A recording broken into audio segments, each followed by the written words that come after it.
Halo sahabat Kompas TV, bertemu lagi bersama saya Dea Davina di Top 3 News Kompas TV. Saatnya kita update 3 berita terpopuler yang terjadi di hari Minggu 4 Juli 2021. Sebelum kita masuk ke beritanya, buat kalian yang belum subscribe, klik dulu tombol subscribe-nya ya. Berita duka datang dari dunia hiburan dan politik Indonesia. Artis sekaligus politisi Partai Demokrat Jane Salimar meninggal dunia akibat terpapar COVID-19. Berikut liputan selengkapnya untuk Anda. Suasana duka menyelimuti pemakaman Jane Salimar di tempat pemakaman umum Jeruk Purut dengan menerapkan protokol kesehatan. Sejumlah keluarga dan sang anak turut hadir mendoakan Jane sebelum dimakamkan. Menurut keluarga, Jane Salimar sempat keluhkan sakit pada bagian lambung dan sesak nafas sebelum dinyatakan positif COVID-19 dan dirawat di salah satu rumah sakit di Jakarta Selatan pada 24 Juni lalu.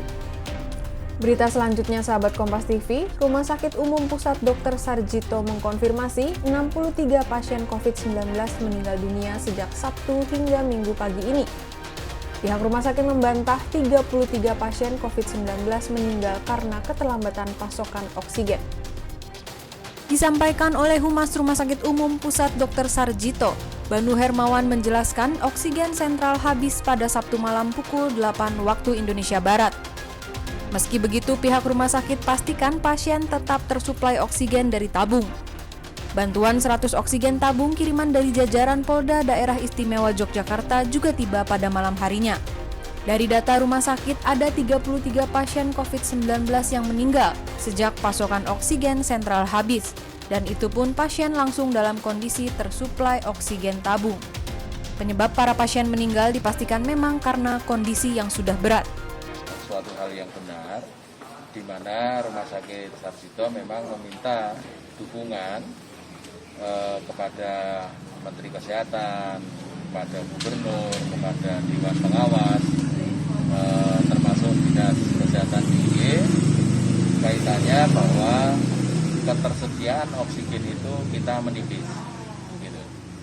Sehingga pada Sabtu kemarin itu memang sejak pagi kita sudah mendeteksi adanya oksigen itu menipis, sehingga berbagai upaya sudah kita coba lakukan.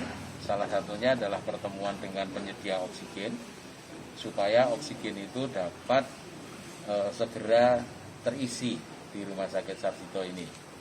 Nah, dalam diskusi tersebut memang dijadwalkan itu adalah hari ini gitu. Jadi hari Minggu siang oksigen baru datang, sehingga kita upaya-upaya itu kita tempuh supaya dipercepat. Karena kalau prediksi secara klinis penghitungan oksigen, nanti teman saya Mbak Endri dari Penunjang akan memberikan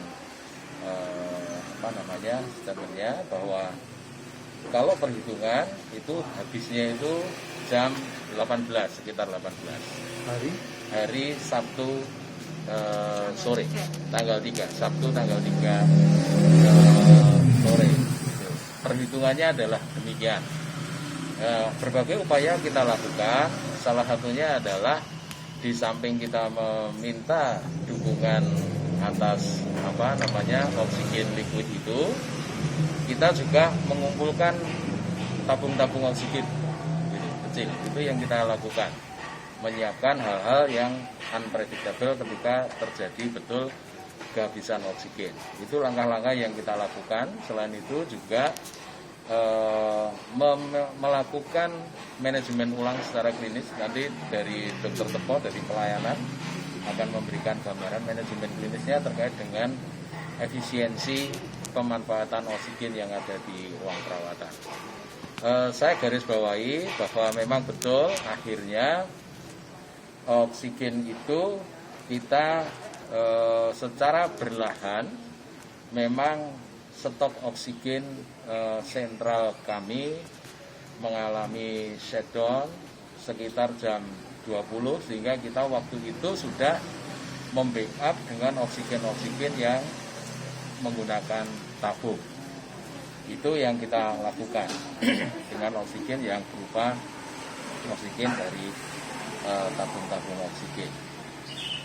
Selanjutnya pada perjalanannya alhamdulillah kita mendapatkan beberapa bantuan oksigen dari Rumah Sakit Akademi, kemudian dari Rumah Sakit Gigi Mulut, kemudian ada juga yang dari Fakultas Peternakan itu ya 1. Kemudian yang alhamdulillah kami ucapkan terima kasih kepada Polda DIY yang membackup kami 100 oksigen tabung besar.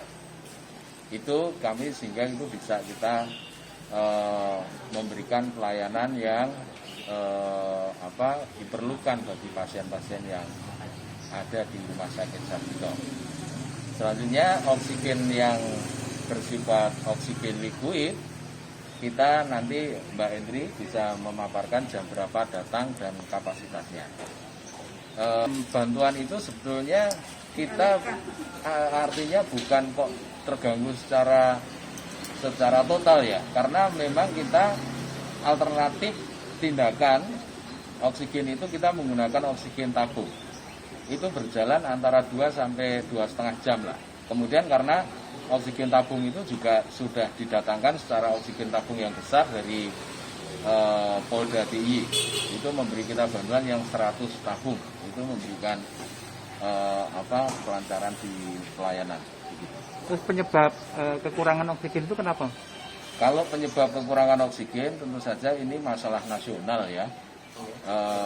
Yang kami tahu adalah memang ada kendala dalam suplai oksigen atau pasokan oksigen di kita, walaupun kita sudah memplanning jauh-jauh hari.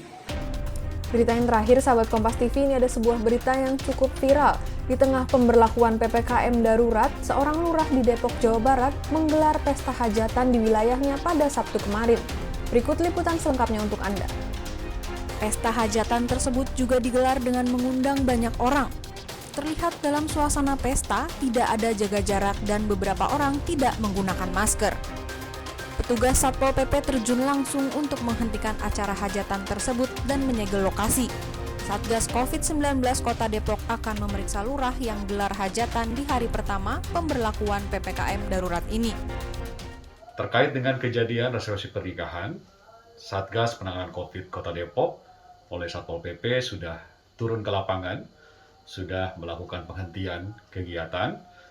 Terkait dengan hal tersebut, kita akan segera melakukan pemeriksaan dan akan melakukan BAP terhadap yang bersangkutan. Dan jika ditemukan pelanggaran, maka akan dikenakan sanksi sesuai dengan ketentuan.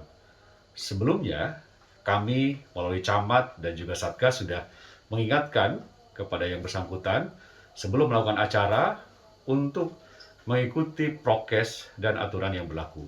Kita tahu bahwa aturannya untuk resepsi pernikahan itu hanya 30 orang, hitanan 20 orang.